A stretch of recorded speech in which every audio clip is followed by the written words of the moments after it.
So, ayan, for today's video, kakain tayo ng santol. Paasinin ko kayo. Nakabalat na ako ng dalawa dito.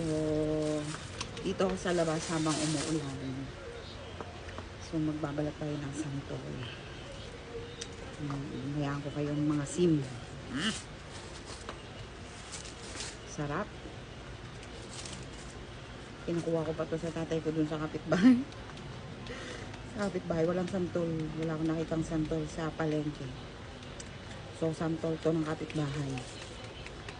So, shout out dun sa pinagkainan namin ng santol. Ay, pinagkuhanan ng santol. Tapos masarap to, igaganyan mo. Igaganyan mo siya. Imamash-mash mo siya. Sarap.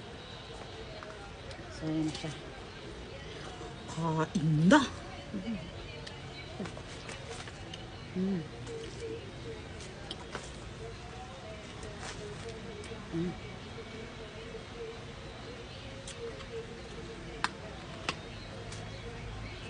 Asim.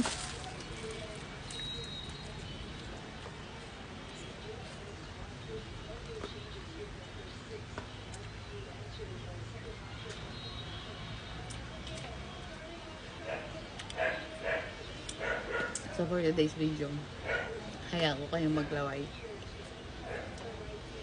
Hindi ako sa loob. Ay, sa labas pa lang. Kasi mas masarap mag-video tapos umuulan.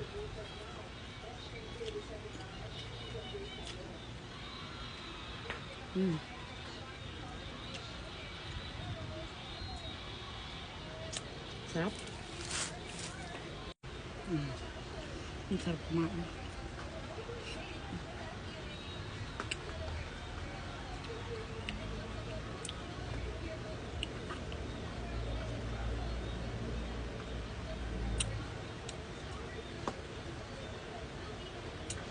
Sarap.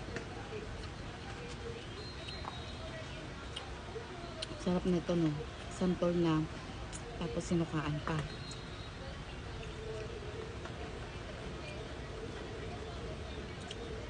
Hala ka, nalunok ba to? Diba ng nung bata pa tayo, kapag nalulunok daw yung buto, tinatakot pa tayo kasi tutubo daw yun sa tiyan.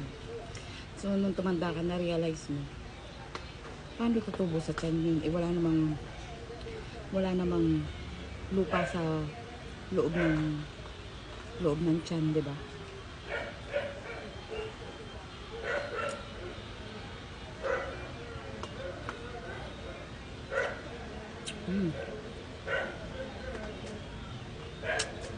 So, hayaan ko kayong maglaway. Tapos igukin mo pa yung suka, diba? Sige na, tama na. Masyado na kayo naglalaway. Masyado na kayo naiinggit. So, sige na. Huling subo. Bye.